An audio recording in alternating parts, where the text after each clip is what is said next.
May I come in, sir? May I come in, ma'am? Good evening, ma'am. Good evening, sir. Good evening, sir.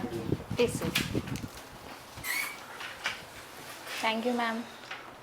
Ankita, अपने बारे में बताइए आप। Yes ma'am, मेरा नाम अंकिता पाटकर है। मैं मध्य प्रदेश के रायसेन ज़िले की निवासी हूँ। मैंने अपनी स्कूलिंग जवाहर नवोदय विद्यालय बाड़ी से कंप्लीट की। उसके बाद अपना ग्रेजुएशन एक्सेलेंस कॉलेज भोपाल से कंप्लीट किया और फिर पोस्ट ग्रेजुएशन मैथमेटिक्स में और बीएड किया। कहाँ से? राजीव गांधी कॉलेज रायसेन से। उसके बाद मैम मैंने शिक्षिका के पद पर एक साल तक कार्य किया और वर्तमान में मैं अभी एडीओ के पद पर कार्यरत हूँ। अच्छा, आप मैथ्स से पीजी हैं, है ना? यस। आपने बताया कि इन बिटवीन आप एजुकेशन में भी थी, शिक्षिका थी। Yes ma'am. स्कूल में थी या कॉलेज में? मैम प्राइमरी स्कूल में। प्राइमरी स्कूल में कैसा अनुभव था आपका? मैम अच्छा रहा। प्राइमरी स्कूल के बच्चों को पढ़ाने का अच्छा था। अभी आप कहाँ वर्किंग हैं? अभी मैं जनपद पंचायत अब्दुल्लागंज में सहायक विकास विस्तार अधिकारी के पद पर कार्यरत हूँ। अच्छा, तो अंकिता, आपने इसमें hobby mandala, Mandana, Warli, Lippan. Yes, Lippan ma'am. कहाँ का आर्ट है? मैम गुजरात के कच्छ क्षेत्र का। ये कैसे बनता है? लिप्पन आर्ट कैसा होता है? मैम एक्चुअली क्ले को मोल्ड करते हैं, जब घरों में बनाते हैं तो क्ले को लगाते हैं कई डिज़ाइंस में और फिर इन बिटवीन उसमें मिरर वर्क करते हैं डिज़ाइंस के लिए। अच्छा, तो लिप्पन की उत्पत्ति कैसे हुई? मैम जहाँ तक मैंने अध्ययन किया है वहाँ काफ़ी गर्मी क्षेत्र होती थी, तो लिप्पन जो क्ले को दीवार पर लगा के ये कोशिश करते थे कि ताकि थोड़ा ठंडा माहौल बनाया जा सके। इतना ही जानती हूँ मैम। और वर्ली आर्ट? मैम वर्ली जो है महाराष्ट्र के नॉर्दर्न सह्याद्री रेंज में वर्ली जनजाति रहती है, उनके द्वारा बनाई जाती है। अच्छा, कैसा होता है Warli art? Yes ma'am. Ma'am इसमें जनरली देखा जाता है कि रेड एंड ब्राउन कलर का बेस होता है और वाइट कलर से डायग्राम बनाए जाते हैं, ह्यूमन फिगर्स बनाए जाते हैं, प्रकृति चित्रण किया जाता है। अच्छा, स्काउट गाइड में भी आप पुरस्कृत हैं। Yes, राज्य ma'am. पुरस्कार आपको मिल चुका है। यस। अच्छा, स्काउट गाइड में कोई प्रेयर होती है? Yes ma'am. कौन सी प्रेयर होती है? मैम जो बेडन पावल जी के नाम से है और एक दया कर दान विद्या है। दया कर दान विद्या। अच्छा, स्काउट गाइड का ऑफिस भोपाल में है क्या कहीं? माफ़ी चाहती हूँ मैम, इस बारे में जानकारी नहीं। अच्छा, आप रायसेन से हैं? Yes ma'am. रायसेन में क्या फेमस है? यस मैम, ये एक हिस्टोरिक सिटी है और यहाँ पर 2 वर्ल्ड हेरिटेज साइट्स हैं और साथ में अदर ऐसे क्षेत्र हैं जैसे कि भोजपुर है जो विश्व का सबसे ऊंचा शिवलिंग यहाँ पर स्थापित है और साथ में यहाँ पर एक इनकम्प्लीट क्यों है भोजपुर का शिवलिंग? इनकम्प्लीट है या कंप्लीट है? मैम इनकम्प्लीट माना जाता है क्योंकि उसका अभी शिखर नहीं बना। शिखर नहीं बना? यस मैम, क्योंकि ऐसा माना जाता है कि वदंतियाँ हैं कि यह मंदिर एक रात में निर्माण किया गया था और जैसे ही सुबह हुई तो जितना भी मंदिर निर्माण हो पाया था वह उतना ही रोक दिया गया और उसका जो टॉप मतलब बिल्डिंग्स थी जो मतलब ऐसा अज्यूम किया गया था कि 100 मीटर शिखर डेवलप करेंगे, परंतु वह नहीं हो पाया था। अच्छा, अंकिता, आप स्टेट सर्विसेज में क्यों आना चाहते हैं? मैम मैं यहाँ की कार्य विविधता और समाज सेवा से मार्गदर्शन प्राप्त करके। समाज सेवा तो हम बिना जॉब में आए हुए भी कर सकते हैं, एनजीओ के साथ एसोसिएट होके। फिर यस मैम। मैम चूँकि यहाँ पे एक अथॉरिटी भी मिलती है डिसीजन मेकिंग के लिए और कुछ ऐसे डिसीजंस होते हैं जिसके लिए हमें एक पद की आवश्यकता होती है। सपोज टू बी कि आप डिप्टी कलेक्टर बनती हो। Yes ma'am. है ना? तो क्या आप खुद डिसीजन लोगी उस पर? आपको आपके हायर अथॉरिटी से डिसीजन नहीं मिलेंगे? आपके पास इतना पावर होगा कि आप खुद सारे डिसीजंस ले सको? मैम निश्चितता नहीं होगा। जो भी मेरे सीनियर्स हैं उन्हें मैं कम से कम कुछ सलाह यदि मैं दे सकती हूँ उसमें अपना योगदान दे सकती हूँ और जो मेरे पद तक जो मेरे अथॉरिटेटिव पावर्स रहेंगे उनमें मैं अपना प्रयोग कर सकती हूँ। तो ये जो आर्ट आपने बताया जो आपकी हॉबी है, यस मैम। इसको आप कितना कनेक्ट कर पा रही हैं स्टेट सर्विसेज से, आपके जॉब से? Yes ma'am. किस तरह से कनेक्ट कर पा रही हैं? ये बेनिफिशियल है या हॉबी आपकी? प्रशासन में? हाँ। Yes ma'am. कैसे? मैम ये 2 तरीके से मदद करती है। एक मुझे पर्सनल लेवल पर जब भी मैं अपनी हॉबी को बनाती हूँ चित्र वगैरह, तो यह मुझे रिफ़्रेश करती है और री एनर्जाइज़ करती है, मोटिवेट भी करती है और मुझे वर्कaholic बनाती है, क्योंकि जब भी मैं चित्र बनाती हूँ तो मैं समय नहीं देखती, मैं काफ़ी समय उसमें इन्वॉल्व रह सकती हूँ। सपोज़ कोई इमरजेंसी लगी हो और आपको मूड रिफ़्रेश करना हो, आप पेंटिंग पे लगे हो, फिर ऐसे में क्या करोगे? मैम एक्चुअली ये मुझे हैप्पी करती है, उसके बाद जब मैं कॉन्सेंट्रेट हो जाती हूँ तो फिर मेरा क्वेश्चन ये है कि इमरजेंसी लगी हुई है, ठीक है, कहीं पे कुछ हो रहा है, ठीक है, नॉन वायलेंस कहीं पर हो रहा है, कुछ हो रहा है और आप अपनी जो पेंटिंग है उसको पूरा, क्योंकि आपका माइंड अभी उस पर डाइवर्ट हो गया है, ऐसे केस में आप क्या करोगे? यस मैम, परंतु मैं इतनी भी इनसेंसिटिव नहीं हूँ कि यदि इमरजेंसी की कंडीशन है और उसके बाद भी मैं अपनी हॉबी में इन्वॉल्व रहूँ। वो मुझे एकाग्र करने का ध्यान करती है, तो यदि मैं उसमें एकाग्र हूँ तो जो मेरा मेंटल स्टेटस है वो कहीं और एकाग्र होने के लिए मुझे प्रमोट करेगा। मतलब वो काइंड ऑफ मेडिटेशन है मेरे लिए। और काइंड ऑफ मेडिटेशन? हाँ। तो मेडिटेशन क्या है? मैम ये ऐसी ध्यान लगाने की प्रक्रिया है जो हमें किसी भी क्षेत्र में एकाग्र होने के लिए प्रमोट करती है। अच्छा, योग का पार्ट मेडिटेशन है? मैम जहाँ तक मैंने अध्ययन किया है, जो 8 अष्टांग योग होते हैं उसमें अष्टांग योग क्या होता है? आसन, यम नियम आसन, प्रत्याहार, इसमें से ही मैम कुछ। प्रत्याहार क्या है? मैम सॉरी मैम, योग की जानकारी नहीं है डीप में। अच्छा। अंकिता जी, अभी आप जिस पद पे हैं, रिसेंट आपकी पोस्टिंग हुई सहायक विकास विस्तार अधिकारी। Yes sir. इसके बारे में थोड़ा सा बता दीजिए। Yes sir. सर ये जनपद लेवल का एक पोस्ट है। इसमें जनपद लेवल पर जो भी शासन की योजनाएं चल रही हैं, जैसे ग्रामीण आवास जनपद सीओ के अधीन यस काम करते हैं इसमें। अच्छा, और ऐसे जनपद सीओ में अपने, खैर आपका काम का एक्सपोजर तो कम है, लेकिन उस आधार पर हम ये नहीं बना सकते कि भाई आपकी क्या समस्याएं आपने देखी हैं। लेकिन प्रशासन में आप दूर से जब देखते हैं तो प्रशासन में मुख्य चुनौतियां क्या क्या आपको दिखती हैं? 3 बता दीजिए कोई। Yes sir. Sir as such यदि हम चुनौतियों को चुनौतियां लेंगे तो वे लगेंगी, परंतु यदि उन पर कार्य किया जाए तो उनसे ओवरकम किया जा सकता है। जो कुछ चुनौतियां मुझे समझ में आई हैं अभी तक, कि ग्रामीण समाज में जब हम फील्ड विज़िट करते हैं, 1-2 बार मैंने अभी विज़िट किया है, तो ग्रामीण लोग ताकि उस हद तक साक्षर नहीं होते हैं, उन्हें किसी योजना का, जैसे आवास योजना में लाभ क्यों नहीं मिल पा रहा है, क्योंकि उनका नंबर नहीं आया या कुछ डॉक्यूमेंटेशन है, तो उन्हें समझाने में काफ़ी मुश्किल होती है। यदि वे साक्षर होंगे तो उसको अच्छे से समझ सकते हैं। दूसरा सर, कनेक्टिविटी और इंफ्रास्ट्रक्चरल डिले हो जाते हैं कभी भी योजनाओं के इम्प्लीमेंटेशन के लिए। जैसे सर मैं आवास योजना का उदाहरण ही देना चाहूँगी कि आवास योजना के लिए कैश तो उन्हें दिया जाता है, परंतु क्वालिटी मटेरियल्स वो कहाँ से ख़रीदें, या फिर उन्हें पर्टिकुलर डेवलपमेंट करना है तो उन्हें जो मटेरियल मिल रहा है वो महंगा है, और जो सरकार के दिया जा रहा है, जो कैश प्रोवाइड किया जा रहा है, वो अपेक्षाकृत कम है। तो उसमें वे हमसे शिकायत करते हैं और हम भी कम कैश होने की वजह से या जो भी सहायता है कम होने की वजह से उन्हें समझा ही सकते हैं, परंतु ज़्यादा मदद नहीं कर पाते हैं। हालांकि यदि हम जिला स्तर पर और राज्य शासन पर अपनी लेवल को, अपनी कंप्लेंट्स करते हैं तो उनकी सहायता कर पाते हैं। ये स्काउट गाइड राज्य पुरस्कार ये किस कार्य के लिए दिया जाता है? सर स्काउट गाइड के लेवल्स होते हैं, प्रथम सोपान, द्वितीय सोपान, तृतीय सोपान। कितने छात्र छात्राओं को दिया जाता है ये? सर जैसे जिस वर्ष आपको मिला होगा उस वर्ष कितने छात्र छात्राओं को मिला था?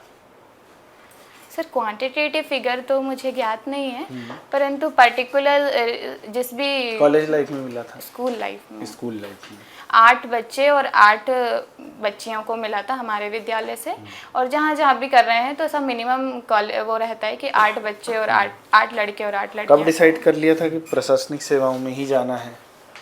सर यह मैंने ग्रेजुएशन के बाद। अच्छा, नहीं है क्योंकि आपके पास डिग्रियां बहुत हैं, सर मेरा बचपन से ही रहा है कि कई को करिकुलर एक्टिविटीज़ में पार्टिसिपेट करने में है, इंटरेस्ट लेकिन आपने शैक्षणिक वाली योग्यता भी बीएड है और दूसरी परीक्षाएं भी पास कर रखी शायद, नेट सेट जो है, हाँ CTET सीटेट कर MPTEC। रखी है, हाँ। तो शिक्षक बनने का भी रुझान रहा है क्या आपका? सर 2019 में मैंने अपना प्रथम प्रयास दिया था, क्योंकि उसमें काफ़ी डिले हो गया था। मैंने साक्षात्कार भी दिया है उसका, परंतु उसके बाद काफ़ी समय मिला और कोविड का टाइम भी था, तो रोजगार के अन्य साधन भी मैं तलाश रही थी। और बीएड एक मिनिमम क्वालिफिकेशन है टू बी अ टीचर, तो मैंने वो अभी किया। तो अभी तो आपकी आयु है, आप तो यूपीएससी भी कर सकती हैं। सर अभी मैंने विचार नहीं किया है इस बारे में। मतलब कर सकती हैं, यस तो यूपीएससी में जाकर फिर इनको छोड़ जाइएगा। सर रिसोर्सेस और यहाँ पर जो भी मैं अनुभव मिलेगा और कुछ भी है, ज्ञान कभी वेस्ट नहीं जाएगा। तो सर पर सीट तो वेस्ट जाएगी ना। सर परंतु जो भी कार्य मैं करूँगी उसको कभी ना कभी देश सेवा में योगदान कर सकती हूँ, तो ऐसा कुछ लर्निंग हो जाएगी मेरी यहाँ पर। देश सेवा से याद आया, देश में काफ़ी कुछ चीज़ें हो रही है, लोकसभा का चुनाव चल रहा है। Yes ma'am. तो आपका भी लोकसभा क्षेत्र कौन सा है? सर विदिशा लोकसभा क्षेत्र। कितनी विधानसभा है उसमें, गिना दीजिए जरा। 3 विधानसभा क्षेत्र हैं, भोजपुर, सांची और संपूर्ण विदिशा लोकसभा क्षेत्र में सिर्फ विदिशा में 3 हैं। सॉरी सर, मैं ज़्यादा रिकॉल नहीं कर पा रही हूँ। जो रायसेन से संबंधित हैं वो मुझे पता है। अच्छा, आपके ज़िले की 3 है। हाँ। कौन कौन सी है? सांची, सिलवानी और भोजपुर। अच्छा, और चलिए लोकसभा चुनाव में ही चलते हैं। तो सरकार चाह रही वन नेशन वन इलेक्शन हो जाए। Yes sir. तो क्या ये ठीक रहेगा? सर इसके कुछ पक्ष भी हैं और कुछ विपक्ष भी हैं। आपका झुकाव किस ओर है? सर इसको लागू तो होना चाहिए, परंतु इसे वर्तमान में लागू करने के लिए कई चुनौतियां हैं और उसके लिए कंसेंसस बिठाने की आवश्यकता है। ऐसा, तो वन नेशन वन लैंग्वेज के बारे में क्या विचार है आपका?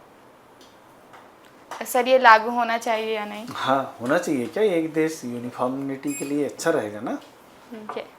सर इसको लागू करने में संस्कृति का, जो लोगों की ओन संस्कृति है, जिन्होंने बचपन से जो भाषा बोली, और यदि हम उन पे एक यूनिफॉर्म भाषा का इम्पोज करेंगे तो वो अपने जो फीलिंग्स हैं और उस तरीके से कनेक्ट नहीं कर पाएंगे, क्योंकि भाषा जो है वो विचार को प्रस्तुत करने का एक तरीका है। जो हमारी जो नेटिव लैंग्वेज है, जो हमने बचपन से बोली है, उसमें ही हम फील कर पाते हैं। तब तो फिर आप यूनिफॉर्म सिविल कोड का भी विरोध करेंगी? सर यूनिफॉर्म सिविल कोड जो है वो एक नियम संहिता है, जो विवाह, तलाक और तो सब अपनी संस्कृति में जी रहे हैं, स्वतंत्रता से विचरण कर रहे हैं, तो उसमें क्या आपत्ति है? क्योंकि सर ये देश की संप्रभुता और इंटीग्रिटी से जुड़ा मुद्दा है। तो और एक भाषा हो जाएगी तो वो भी तो इंटीग्रिटी और संप्रभुता को बढ़ावा ही देगा ना। सब लोग एक भाषा बोलेंगे, मद्रास में जाके तमिल नहीं बोलेंगे, अपन हिंदी बोलेंगे वहाँ। सर क्योंकि लैंग्वेज को सीखना पड़ता है, तो कल्चर को भी तो बचा के रखना पड़ता है। कल्चर तो सर हमारा इनबिल्ट होता है, और वो जो हमने बचपन से सीखा है, जहाँ जन्म हुआ है। कल्चर क्या होता है? कल्चर जो हमारी एक सांस्कृतिक विरासत है, वो हम इनहेरिट कर रहे हैं, हमको मिल रही है। लैंग्वेज भी इनहेरिट कर रहे हैं, तो जिस तरह लैंग्वेज को बचा रहे हैं, तो सांस्कृतिक बहुलता जिसमें हमारा जीवन शैली, विवाह पद्धति, हमारा रहन सहन, हमारा पहनना ओढ़ना, हमारा बनाना खाना। यस सर, भाषा भी उसी का एक भाग है। हाँ, तो फिर सर यूनिफॉर्म सिविल कोड जो है वो केवल 4-5 इंडिकेटर पे कार्य कर रहा है, विवाह पद्धति। मैं वही तो कह रहा हूँ, विवाह पद्धति तो संस्कृति का प्रमुख भाग है ना। Yes sir. संस्कार है ना विवाह तो। Yes sir. हिंदू तो संस्कार मानते हैं। Yes sir. तो जैसे मान लीजिए मुस्लिम में कॉन्ट्रैक्ट मानते हैं, यस तो सर। उसकी भी एक पद्धति है, हम क्यों छेड़छाड़ करें उससे? सर उससे महिला सुरक्षा का विषय जुड़ा हुआ है। मुस्लिम महिलाओं ने तो कभी नहीं कहा। सर जिस तरीके से बुर्का पहनने का विरोध वो करते हैं जो खुद बुर्का नहीं पहन रहे। Yes sir. आपकी क्या राय है? ये सब होना चाहिए क्या? ये थोपा जा रहा है क्या? डेमोक्रेसी खतरे में तो नहीं है देश की? सर अभी ऐसा कुछ थोपा नहीं गया है, इस पर विचार चल रहा है, परंतु यदि देश में यूनिफॉर्म कोड होगा तो लॉज इम्प्लीमेंटेशन के लिए प्रशासन और गवर्नेंस में आसानी होगी और साथ में महिला सुरक्षा भी बढ़ेगी, क्योंकि जो अलग अलग धर्म हैं उनमें जो अलग अलग विवाह की पद्धतियां हैं उसमें कई ऐसी पद्धतियां हैं जिसमें महिलाओं के शोषण से संबंधित कुछ मुद्दे होते हैं। और जैसे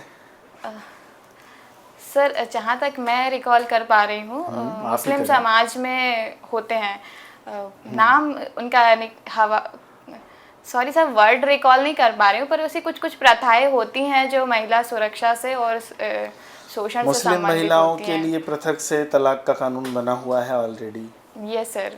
और उनके लिए प्रिवी पर्स, उनका प्रिवी पर्स बोल गया मैं, उनके लिए जो उनका गुजारा भत्ता है उसके लिए भी मुस्लिम वुमेंस प्रोटेक्शन एक्ट बना हुआ 1986 का यस सर। गुजारा भत्ता मिल रहा है। और डेनियल लतीफ़ी के केस के बाद सीआरपीसी 125 में भी कवर होते हैं, तो सब कुछ तो हो रहा है, फिर अलग से क्या ज़रूरत है इसकी? ध्रुवीकरण तो नहीं हो रहा ये? सर इसे ध्रुवीकरण का दर्जा ना देकर जो समाज की आवश्यकता है कि तो जो सारे कानून तो बने पड़े हैं। सर एक यूनिफॉर्म बना के ये एक एक पक्ष को प्रदर्शित करते हैं, पर यदि एक यूनिफॉर्म नियम बन जाएगा तो अलग अलग अधिनियम बनाने से भी फ्री हो जाएंगे ना सर। तो इसलिए इससे फायदा क्या है? जब बना हुआ है नियम ऑलरेडी, ये तो सर क्या दिक्कत है उससे? क्या बुराई? मुझे तो कोई बुराई नज़र में नहीं आती। आपको यदि कोई अच्छाई नज़र आ रही हो ये सब करने से तो उसका ठोस कारण बता दीजिए। मुझे कुछ नज़र नहीं आ रहा है ऐसा, इस तरह किया जाना आवश्यक है नहीं है। सर मेरा एक ही मत है, इससे एडमिनिस्ट्रेटिव सिंप्लिसिटी आएगी लॉज को रेगुलेट करने में, और जो भी क्राइम्स हैं विमेन के अगेंस्ट या अदर जो भी इश्यूज हैं उनसे रिजॉल्व करने में सहायता होगी। अच्छा, चलिए ठीक है, अब आपको ऐसा लगता है तो मैं उसमें कुछ कह नहीं सकता हूँ। बाकी देश से जुड़े और भी मुद्दे हैं। Yes, sir. इंटरनेशनल पॉलिसीज़ में आज इंडिया चेंज कर रहा है, बहुत ज़्यादा ड्रास्टिक चेंज हो रहे हैं, अटैकिंग मोड में आ गया है इंडिया। तो Yes, क्या ये sir. ठीक है? पहली जो अपनी नीतियाँ थी तटस्थ की, गुटनिरपेक्षता की, नॉन अलाइनेशन की, यस सर। अब चेंज आ रहा है, ये सब सही है क्या? आप कैसा पाती हैं? सर वर्तमान में भी जो भारत की विदेश नीति और इंटरनेशनल पॉलिसी है वह अभी भी नॉन अलाइनमेंट मूवमेंट के उद्देश्यों पर ही कार्य करती है। हालांकि जो अभी प्रेजेंट गवर्नमेंट है वो प्रोएक्टिव मोड में है और उन्हें राइटिस्ट अप्रोच का माना जाता है, तो वे यह है कि वे थोड़े प्रोएक्टिव मोड में है, और जो अभी वर्तमान में है तो वो कार्यवाही में थोड़ा एक्टिव है। अच्छा। परंतु आक्रामक नीति ये राइटिस्ट अप्रोच क्या होती है?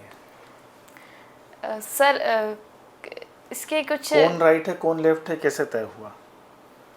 सर ये पहले इतिहास में इसका कब? सर मैं हिस्ट्री रिकॉल नहीं कर पाऊंगी। चलिए आप तो राइटिस्ट बताइए। सर ये एक प्रोएक्टिव अप्रोच है जिसमें चेंज लाने की प्रयास किया जाता है। पर इतना ही हमको तो ये जानती पता हूँ। चला है कि राइटिस्ट तो रूढ़िवादी होते हैं, ऑर्थोडॉक्स होते हैं, हाँ, लेफ्टिस्ट होते हैं conservative। चेंज के लिए Yes, sir। Devoted. Yes sir, sorry हाँ। सर, मेरा कंफ्यूजन हो गया था इस बारे में। राइटिस्ट जो है वो कंजर्वेटिव और इस तरीके से माने जाते हैं, पर मतलब वर्तमान सरकार रूढ़िवादी सरकार है। सर इसी अप्रोच से चेंज आ रहा है, जो राइटिस्ट ब्रिंग से है वो प्रोएक्टिव अप्रोच में आ रहे हैं, थोड़ा सा वर्किंग मोड में है, और यदि कोई प्रतिक्रिया हो रही है किसी फॉरेन नेशन के द्वारा तो फिर हम उसका अभी जवाब भी देने का प्रयास कर रहे हैं। नहीं, मतलब भ्रम हो रहा है ना कहीं। राइटिस्ट हैं और तलाक और ये 3 तलाक और बुर्का ये हटाना चाहते हैं, तो ये तो रूढ़िवाद की तरफ ले जाएंगे, तो सबको बुर्का पहनाना चाहिए ना, इन्हें राइट है तो। राइटिस्ट से प्रोग्रेसिव में मोड कर रहे हैं सर, ऐसा कैसे? मतलब मोदी जी आरएसएस को चेंज कर रहे हैं? नहीं सर, आरएसएस की तो विचारधारा स्वयंसेवी संगठन है, समाज कल्याण से कार्य करते हैं। आरएसएस बीप कर देना भैया। चलिए ठीक है, थैंक यू। सर पूछेंगे। अंकिता जी। Yes sir. अंकिता का मतलब क्या है? सर इसका अर्थ है कोई प्रतीक या निशानी, चिन्ह। चिन्ह या निशानी। Yes sir. कई बार हम देखते हैं कि पीढ़ी दर पीढ़ी कोई निशानी होती है ना? अभी ऐसा कुछ आपके परिवार की ऐसी कोई निशानी दादाजी की या उनके दादाजी की फैमिली में कुछ है क्या सर विरासत? हमारा पारिवारिक पेशा जो है, क्या है आपका सर हम पटवा जाति से बिलोंग करते हैं और पटवा जाति इतिहास में ही मनिहारी का कार्य कर रही है, जो महिला श्रृंगार से संबंधित आभूषणों को बनाते भी थे और जो दिवाली और रक्षाबंधन के समय पटवा जाति का इतिहास क्या है? सर इसी क्षेत्र में रहे, वैश्य कैटेगरी में आते थे और जो भी धागे और इन सब से गाय बैलों के आभूषण तैयार करते थे और महिला श्रृंगार से संबंधित चूड़ी बिंदी आदि बेचते एक थे। लाल कलर का धागा होता है, एक Yes. येलो कलर का धागा होता है, ठीक Yes. है, तो उसको अलग अलग टाइम पीरियड में पहना भी जाता है।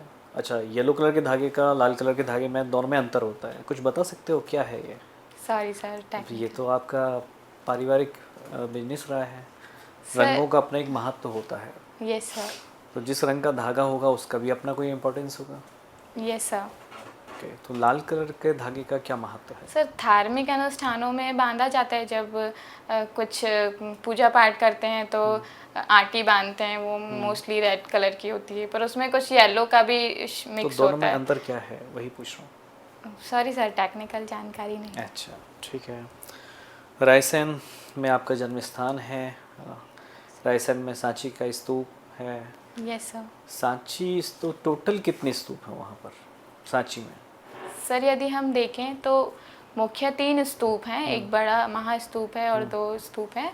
पास ही में सर एक कलेक्शन ऑफ स्तूप है, छोटे छोटे ढेर तरह के बने हुए हैं। कहाँ पर है वो? सर सांची में ही मेन स्तूप है और उसके और आगे में हम सदर्न पोर्शन में जाएंगे तो वहाँ पर इधर गुप्तकालीन मंदिर है और उसके आगे कुछ 23-24 स्तूप के ढेर हैं। अच्छा। और फिर उसके मुरेल आगे खंड की बात कर रहे हैं क्या आप? क्या सर? मुरेल खंड, मुरेल खंड में भी स्तूप हैं, तो क्या वो ये मुरेल खंड के स्तूप हैं जो आप कह रहे हैं? सर मैंने जगह के बारे में नहीं पता। सर वहीं जो सांची का जो एरिया है ना, चैतागिरी जो हिल है, वहीं का बता रही हूँ, वहीं पर है। ओके। अच्छा, सांची स्तूप में जो तोरण द्वार है, प्रवेश द्वार जो है, यस सर। उस तोरण द्वार पर कौन सी मूर्तियां बनाई गई हैं? सर जो बुद्ध जी के जातक कथाओं का वर्णन किया गया है उसमें, और जैसे बोधि वृक्ष बनाया गया है, शाल भंजिकाओं में स्त्रियां बनाई गई हैं और कई कहानियां डिपिक्ट करती हैं उस पर काफ़ी कुछ। जातक कथाएं क्या हैं? सर ये बुद्ध के पूर्व जन्म से संबंधित तो ये कथाएं। उन्हें किसने सुनाई हैं? उन्हें कैसे पता चला इन जातक कथाओं के बारे में? उनके द्वारा दी गई हैं कि उनके गुरु ने उनको बताई थी, या उनको सपने आया था पुराने जन्म की कहानियों के बारे में? सर मुझे इसके बारे में अध्ययन करना होगा, मैं जानती नहीं हूँ। ठीक। ये गढ़ी अम्बापानी का युद्ध हुआ था यस सर। 1857 की क्रांति के दौरान। ठीक यस है? सर। किसके बीच हुआ था? सर अंग्रेजों के और यहाँ से फाजिल मोहम्मद खान, आदिल मोहम्मद खान। Yes sir. अच्छा, ओके, ठीक। अंकिता, आप जिला शिक्षा अधिकारी रहे हैं और बाल विकास एवं शिक्षा शास्त्र का अध्ययन भी आपने किया हुआ है। सर प्राइमरी टीचर रही हूँ। प्राइमरी टीचर रहे हैं, ठीक है। तो बाल विकास में आप शिशु होता है, एक नवजात होता है, उनका क्या ड्यूरेशन होता है? सर नवजात 0 to 1 मंथ को कहते हैं और शिशु 0 से 5 ईयर। अच्छा, तो मध्य प्रदेश शिशु मृत्यु दर में कहते हैं पहले स्थान पर है, तो क्या कारण है आखिर? सर यहाँ पर काफ़ी रीजंस हैं, जैसे माल न्यूट्रिशन में ऐसे भी। 3 बता दीजिए। सर माल न्यूट्रिशन है वेमेन में और 57% महिलाएं जो हैं मध्य प्रदेश की एनेमिक हैं, तो काफ़ी ब्लड वेस्ट हो जाता है और उसकी वजह से आयरन की कमी से शिशु की मृत्यु हो जाती है और न्यूट्रिशन की कमी की वजह से, और वो उसका कारण है कि जागरूकता होना, हेल्थ के प्रति जागरूकता की कमी है। अच्छा, तो वो नीति आयोग की हेल्थ इंडेक्स जो है उसमें मध्य प्रदेश कौन से स्थान पर है? Sorry sir, Exactly NITI Aayog कौन से इंडेक्स जारी करता है, बता सकते हैं? Yes sir. Sir water quality index भी जारी करते हैं और एजुकेशन से संबंधित भी करते हैं, और सर एक आपने अभी हेल्थ का बताया। अच्छा, यस। ठीक। जवाहर नवोदय विश्वविद्यालय का कॉन्सेप्ट कहाँ से आया? सर उद्गम नई शिक्षा नीति जो 1986 की थी उसमें, और ये रेसिडेंशियल स्कूल्स होते हैं जो ग्रामीण क्षेत्र की प्रतिभाओं को उभारने का कार्य करते कितना हैं। % रिजर्वेशन होता है SC/ST के लिए इनमें? सर ST/SC का तो जो शासन के द्वारा है वही होता है, परंतु कितना रूरल % होता है? सर 13-14%। अच्छा 13 to 14 ST को, 13 to Sure. 14 OBC को, परंतु सर ग्रामीण के लिए 77%, 77 to 78 रहता है। ओके। उसके अंदर फिर नवोदय category- विद्यालयों में और जो आपके सेंट्रल स्कूल होते हैं, केंद्रीय विद्यालय होते हैं, उनमें क्या डिफरेंस देखते हो आप? Yes sir. Sir Navodaya Vidyalaya की स्थापना का जो उद्देश्य था वो ग्रामीण क्षेत्र की प्रतिभाओं को उभारना था। तो ये पार्टिकुलर डिस्ट्रिक्ट में एक एक बनाए गए हैं और इसमें 70 to 80% बच्चे रूरल होते हैं।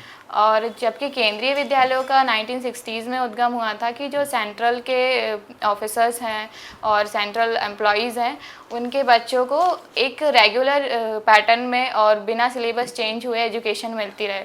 और कई बार सेंट्रल एम्प्लॉयज़ के ट्रांसफ़र्स हो जाते हैं तो ताकि बच्चों का एजुकेशन प्रभावित ना हो, तो उसके लिए एक सेम करिकुलम और सेम यूनिट सिलेबस पे कार्य करते हैं। अंकिता जी, है ना, अभी न्यू एजुकेशन पॉलिसी में एक परख प्रोग्राम आया था, बता सकते हैं यस इसके बारे सर। में?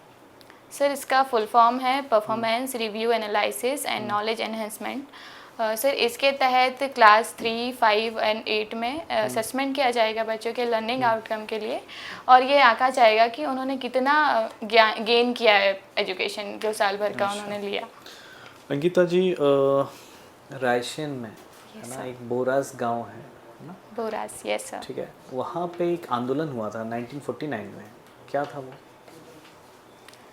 सर उसे भोपाल का जलियांवाला हत्याकांड ऐसा कुछ कहा जाता है। वो तो आप बताएंगे।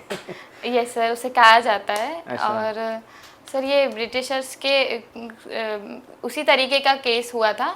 तो किसके खिलाफ था? ब्रिटिशर्स के सर खिलाफ? वो मीटिंग कर रहे थे अपना नॉर्मल रिचुअल्स के लिए और ब्रिटिशर्स के द्वारा विरोध किया गया था या कुछ शूटिंग किए गए थे। एग्जैक्ट जानकारी मैं रिकॉल नहीं कर पा रही हूँ, परंतु उससे संबंधित है, इसलिए उसे भोपाल का जलियांवाला बाग कांड कहते हैं। अच्छा, और असली वाला जलियांवाला बाग कांड कब हुआ? सर ये 13 अप्रैल 1919 को हुआ था। 1919 को। हाँ, अमृतसर जलिया। ओके, इस हत्याकांड की जांच के लिए 2 कमेटी बनी थी, यस एक INC की तरफ से, एक अंग्रेजों की तरफ से। दोनों कमेटियों के नाम बताइए। सर INC वाला रिकॉल नहीं कर पा रही हूँ, पर अंग्रेजों के द्वारा हंटर कमेटी का गठन कितने किया गया मेंबर्स थे उसमें? Sorry sir. ओके, ठीक। अंकिता जी, थोड़ा क्वेश्चंस चेंज करते हैं। Yes sir. हम कह रहे हैं भारत विश्व गुरु बन रहा है। यस आप ऐसे 3 चीज़ें बताइए जिससे हमें लगे कि हाँ, भारत विश्व गुरु की तरफ जा रहा है। Yes sir. सर पहला मुझे लगता है कि जो G20 और कई इंटरनेशनल मीटिंग्स को आज का हम लीड कर रहे हैं, जैसे इंटरनेशनल सोलर अलायंस को भी हमने गठन में काफ़ी ओके, ठीक। सेकंड? तो सर इंडिया की जो संस्कृति है वो अभी विश्व स्तर पर प्रमोट हो रही है।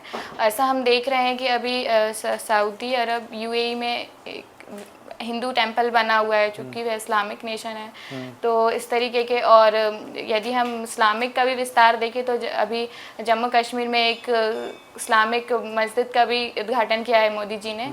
और इस तरीके से हमारे धर्म और संस्कृति का विस्तार हो रहा है ग्लोबल लेवल पर। इस्कॉन भी एक प्रमुख संस्था बनकर उभरी है। और तीसरा जो है इकोनॉमी के क्षेत्र में हम कंट्रीब्यूट कर रहे इस्कॉन हैं। के संस्थापक कौन रहे हैं? Sorry sir. ओके, इस्कॉन का कॉन्सेप्ट है क्या आखिर?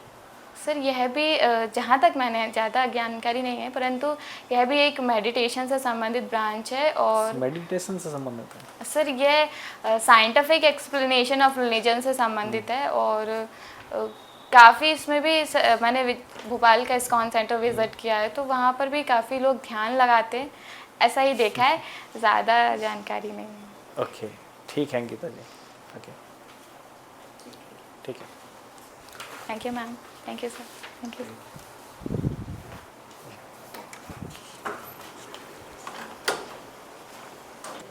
May I come in, sir? आ जाइए, आ जाइए। May I Ankita sit? जी बैठिए।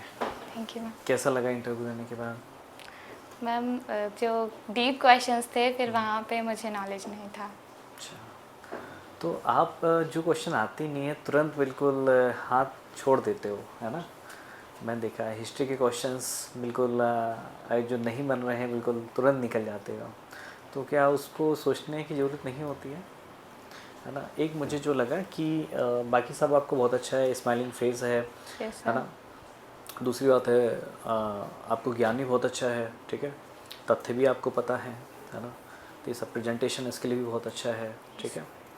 और जब आप आंसर देते हो तब सभी की तरफ देखते हो, मतलब आई कांटेक्ट इस लेवल पर अच्छा है, ठीक। अब नेगेटिव आई कांटेक्ट मैंने ये देखा कि जब प्रश्न हम आपसे कर रहे हैं, मैडम ने आपसे प्रश्न पूछा, आपको मैडम का प्रश्न सुनना है, ठीक, उनकी तरफ ही देखना है। मैडम प्रश्न कर रही है, आप तब भी सर की तरफ या हमारी तरफ देख रहे हो, ये गलत हो जाता है। प्रश्न करने के बाद जब आप उत्तर दें तब हर तीनों की तरफ देखिए, ठीक है ना। तो ये नेगेटिव पॉइंट रहा। दूसरा है ना, कुछ हिस्ट्री रिलेटेड क्वेश्चन आप बिल्कुल गिव अप कर दे रहे हो, तो उन पर थोड़ा सा वर्क कर लीजिए, ठीक है। पूछे जाएंगे रायसेन या भोपाल या आसपास के जो एरिया हैं वहाँ हिस्टोरिकल ही हैं, तो यहाँ से रिलेटेड प्रश्न बिल्कुल आपसे डन है, पूछे जाएंगे, ठीक। तीसरी बात है, कुछ क्वेश्चंस जो केस स्टडी या डिस्क्रिप्टिव होते हैं उसमें हल्का सा समय ले लिया करें आप। सामने वाले से 2 मिनट का बोर्ड से कहकर, प्लीज़ कहकर 2 मिनट आप थिंकिंग कर लें, फॉर्मेट बना लें, उसके बाद फिर बोलिए, ठीक है। नॉलेज की कमी नहीं है, पर कई बार क्या होता है कुछ चीज़ें ऊपर नीचे हो जाती हैं, ठीक। चलो बाकी ठीक है।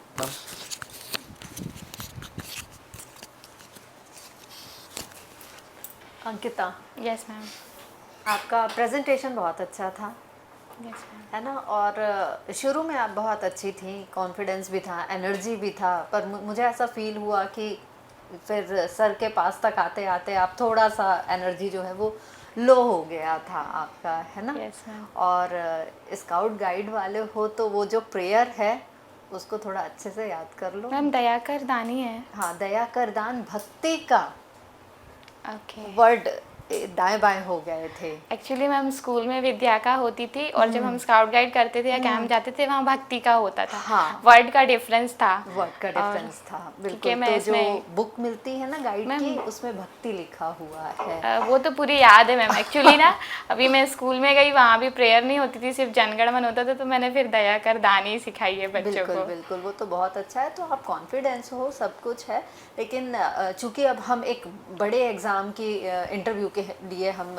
शामिल हो रहे हैं, Yes, तो ma'am. हमको कॉन्फिडेंस अपना जो है वो बूस्ट करके रखना है। जैसे हमारी एनर्जी शुरू में थी, तो हमें कोशिश ये करनी है कि लास्ट तक हम अपनी एनर्जी को बना के रखें। और सर ने जैसा कहा Yes, sir. कि आई कांटेक्ट वाली बात को लेके हुआ, Okay, तो ma'am. उसको आपको थोड़ा सा ध्यान रखना है।